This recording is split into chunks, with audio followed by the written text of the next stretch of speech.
ಕೆಂಪೇಗೌಡ వారిని భక్తిపూర్వకంగా స్మరిస్తూ ఈ పవిత్రమైన కార్యక్రమాలలో పాల్గొని ఉన్న అందరికీ నా హృదయపూర్వక నమస్కారములు.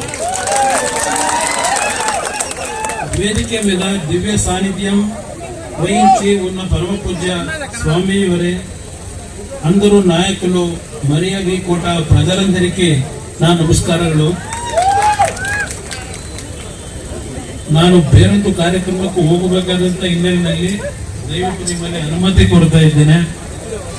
ಇವತ್ತು ಈ ಒಂದು ಕಾರ್ಯಕ್ರಮವನ್ನ ಬಹಳ ಅದ್ದೂರಿಯಾಗಿ ನಮ್ಮ ಬಂಧುಗಳು ನೀವೆಲ್ಲರೂ ತಾಯಂದ್ರು ವಿಶೇಷವಾಗಿ ಒಂದು 3/4 ಗಂಟೆ ಆಗಿರ್ಬೋದು, 1 ಗಂಟೆ ಆಗಿರ್ಬೋದು, ನಿಮ್ಮ ಪೇಟೆ ಬೀದಿನಲ್ಲಿ ಅವರು ಕಳಶಗಳನ್ನ ಹೊತ್ತು ನಾಡಪ್ರಭು ಕೆಂಪೇಗೌಡರಿಗೆ ಗೌರವವನ್ನು ಸಲ್ಲಿಸಿರ್ತಕ್ಕಂಥದ್ದನ್ನ ಇವತ್ತು ಕಣ್ಣಾರೆ ಕಂಡಿದ್ದೇನೆ. ಇಲ್ಲಿ ಈ ಒಂದು ಪವಿತ್ರವಾದ ಸ್ಥಳದಲ್ಲಿ ಪರಮ ಪೂಜ್ಯ ಸ್ವಾಮೀಜಿಯವರ ಸಾನ್ನಿಧ್ಯದಲ್ಲಿ ಈ ಒಂದು ಕಾರ್ಯಕ್ರಮವನ್ನ ಆಂಧ್ರ ಪ್ರದೇಶ, ಅಲ್ಲಿಂದ ಕರ್ನಾಟಕ ಮತ್ತು ತಮಿಳುನಾಡಿನ ಭಾಗಗಳಿಂದ ಬಂದಿರತಕ್ಕಂಥ ಎಲ್ಲ ನನ್ನ ಕುಲ ಬಾಂಧವರು, ಇವತ್ತು ಆಂಧ್ರ ಪ್ರದೇಶದಲ್ಲಿ ಇರ್ತಕ್ಕಂಥ ಒಂದು ಪ್ರಮುಖವಾದಂಥ ಸಮಸ್ಯೆ, ಇಲ್ಲಿ ಸುಮಾರು 4-5 ಲಕ್ಷ ಮತದಾರರು ಇರ್ತಕ್ಕಂಥ ಒಂದು ಆಂಧ್ರ ಪ್ರದೇಶದಲ್ಲಿ ಓಬಿಸಿಗೆ ಇವತ್ತು ಕೇಂದ್ರ ಸರ್ಕಾರ ಪರಿಗಣಿಸದೇ ಇರತಕ್ಕಂಥದ್ದನ್ನ ನನ್ನ ಗಮನಕ್ಕೆ ತಂದಿದ್ದೀರಿ.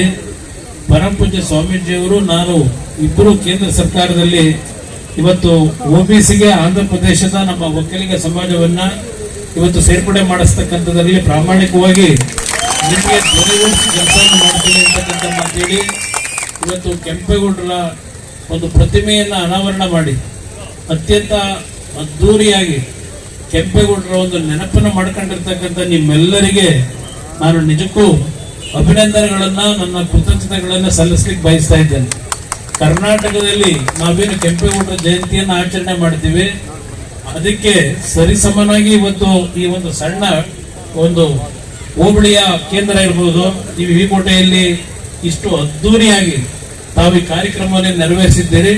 ನಿಜಕ್ಕೂ ಕೆಂಪೇಗೌಡರ ಬಗ್ಗೆ ನೀವು ಇಟ್ಟಿರ್ತಕ್ಕಂಥ ಅಭಿಮಾನ, ಕನ್ನಡ ನಾಡಿನಲ್ಲಿ ನಾವೇನಿದ್ದೇವೆ ನಮ್ಮನ್ನು ಮೀರಿಸ್ತಕ್ಕಂಥ ರೀತಿಯ ಅಭಿಮಾನ ನೀವು ಹೊಂದಿರತಕ್ಕಂಥದ್ದು ಬಹಳ ದೊಡ್ಡ ಹೆಮ್ಮೆಯನ್ನು ತಂದಿರ್ತಕ್ಕಂಥ ವಿಚಾರ.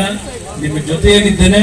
ನನಗೆ ಯಾವುದೋ ಒಂದು ತುರ್ತು ಕಾರ್ಯಕ್ರಮಕ್ಕೆ ಹೋಗಬೇಕಾದಂತ ಒಂದು ದೂರವಾಣಿ ಕರೆಯ ಮುಖಾಂತರ ಏನು ನನಗೆ ಸಂದೇಶ ಬಂದಿದೆ, ಅದಕ್ಕೆ ಹೋಗ್ಬೇಕಾದ ಅನಿವಾರ್ಯತೆ ಇದೆ.